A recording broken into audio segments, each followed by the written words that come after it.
में समाई गुरु ज्ञान के मोती हो, आँखी के पुत्री माँ बाबा सत्य की ज्योति हो, आँखी के पुत्री माँ बाबा सत्य की ज्योति हो।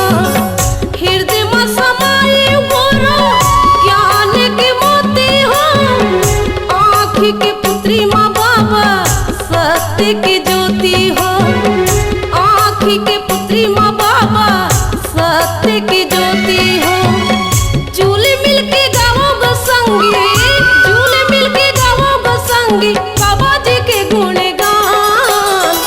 जपो सत्य नाम, भजो सत्य नाम, जपो सत्य नाम, भजो सत्य नाम।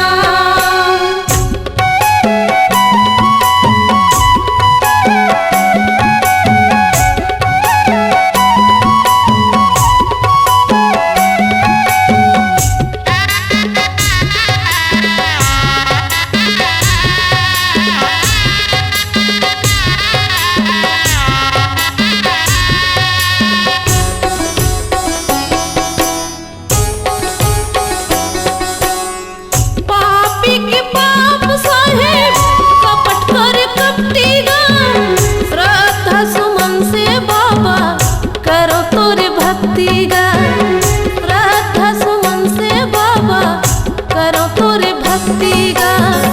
पापी के पाप सहे कपट कर कपटीगा, श्रद्धा सुमन से बाबा करो तोरे भक्तिगा, श्रद्धा सुमन से बाबा करो तोरे भक्तिगा।